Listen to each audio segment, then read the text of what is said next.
Good morning, everybody. My name is Pranav, a legal intern at Lexis& and Company for the month of June. And today I will be talking about the Indian Partnership Act and the essential elements of a partnership. The Indian Partnership Act of 1932 defines a partnership as a relation between two or more persons who agree to share the profits of a business run by them all, or by one or more persons for them all.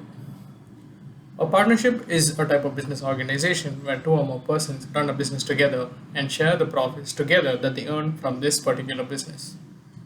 Partnership is one of the most prominent type of business organizations. Separate laws were enacted to govern all things related to partnership under the Indian Partnership Act of 1932. Now, let's look at the essential elements of a partnership. First essential is the contract of partnership. A partnership is contractual in nature, as the definition itself states that a partnership is an association of two or more persons, so a partnership can result from a contract or even an agreement between two or more persons. A partnership does not arise from the operation of law. A partnership agreement can be written or even oral. Hence, a partnership is the result of contract and it does not arise from status, operation of law, or even inheritance. This is an important feature that distinguishes it from various other relations which arise by operation of law and from an agreement. For instance, the death of a father who was a partner in the firm, the son can claim a share in the partnership properly, but he cannot become a partner. All the essential elements of a valid contract must be present in a partnership agreement. Section 5 provides that the relationship of a partnership arises from contract and not from statutes. The partners must draft what is known as a partnership deed to regulate the working of their firm. Let's look at the contents that are involved in a partnership deed. The name of the firm, name and details of all the partners, date of commencement of business, duration of the firm's existence, capital contributed by each partner, profit and loss sharing ratio, interest on capital payable by partners, the extent of borrowings each partner can draw, salary payable to partners if any, the procedure of admission or retirement of a partner, preparation of accounts of the firm, mode of settlement of dues with the deceased partner's executor, and the procedure followed in case a dispute arises between the two parties.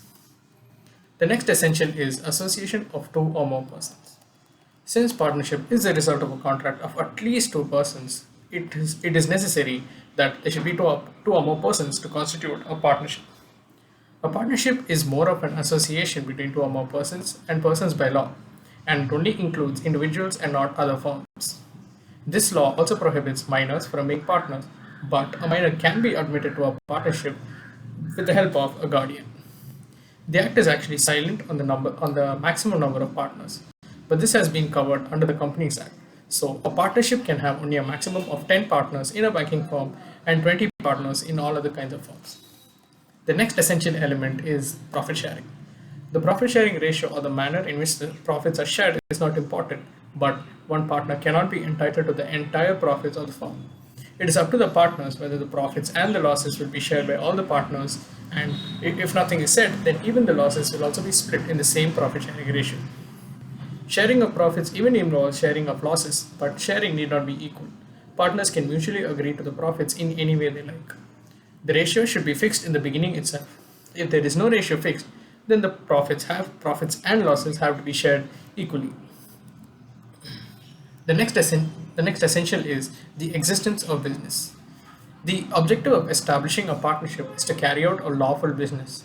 The idea behind the business is to secure gain. Thus, if the purpose is to carry any charitable or any religious work, then that firm will not be known as a partnership firm. The next essential is unlimited liability. Unlimited liability is one of the partner's most important characteristics of the partnership. It means that the liability of the partner will be unlimited and even their personal assets will be liable to be liquidated if the company is in debt or they're not able to repay the debt of the firm. Next is continuity. Unlike a company, a partnership does not enjoy perpetual existence. Thus, death, insolvency of the partner may result in the dissolution of the firm. And the last essential element of partnership is mutual agency. Under the partnership, there exists a relationship of mutual agency. The definition of partnership states that the business must be carried on by all the partners or any partner acting for all of them. This means that every partner is both a principal and an agent for all other parties as well. An act done by one partner is binding on all the other partners in the firm as well. The importance of mutual agency lies in the fact that it enables every partner to carry on the business on behalf of others. Every partner has the right to contract on behalf of the other partners with another third party. They can also make the firm liable for their acts, and the firm can be made liable only on one condition, that is, only those acts done by the partners but within the scope of the firm's business only. And with this, I come to the end for today's discussion.